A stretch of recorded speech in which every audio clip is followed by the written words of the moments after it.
Ayan kami. Today is Friday, September 26, 2025. Ayan kami guys.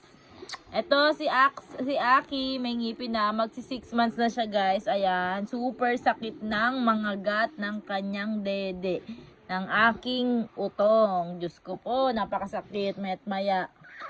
Kinakagat pag dumidede. Si Aki Nigel, si Axel Noah na super lambing sa kapatid niya. Ayan, panay kiss. Ayan, nari ka dito. Ayan yung kanyang tit. Pakita mo yung tit mo, mahal.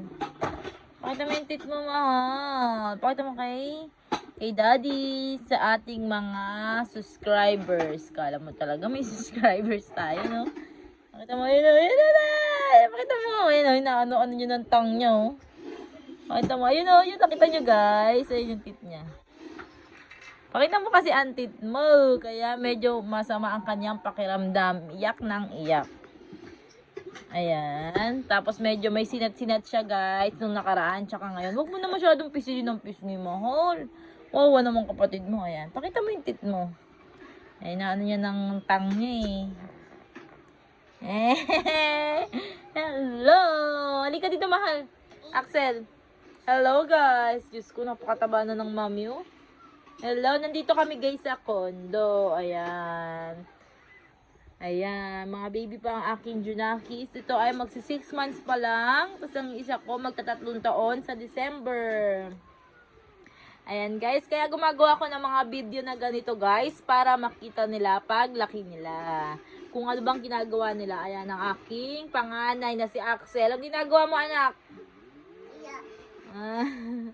Ayan o, ayan ginagawa niya lang. Ganyan. Tapos, shout siya ng shout kay mami.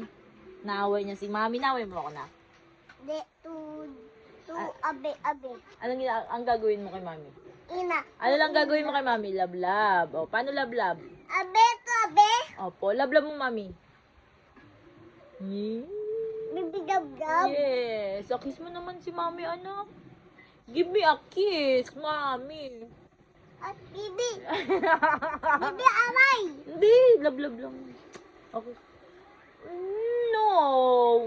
Ikaw ang kumiss kay mami. Kiss mo mami. To, iki. Yo, kiss mo. Kiss mo si mami. Ayaw mo daw kasi kiss si mami niya. Ba't kasi ayaw mo i-kiss? O, kiss mo daw si mami. Kiss mo ako sa lips mo. Hindi ko pakita mo dito. Ay, bibi. Alyan, kami. Wala kasi si daddy guys, nasa work. Madaling araw pa lang guys, ay nandun na siya sa aming tindahan. 3:30 kami nagbubukas ng umagang guys. Ngayong Friday ay pupunta siya ng umaga. Pero nung mga nakaraang araw guys, pupunta siya ng 8 or 9 a.m. Kasi nagpapahinga guys. Diyos ko, ilang taong madaling araw kasi yun pumupunta. Kaya hinahayaan na lang namin na umaga siya pumunta. Mga 9 ganun. Ngayon, kulang sa tao. May mga sakit ang aming mga tindera. Ayan. Kaya pumunta siya ng madaling araw ng alas 3:30 a.m.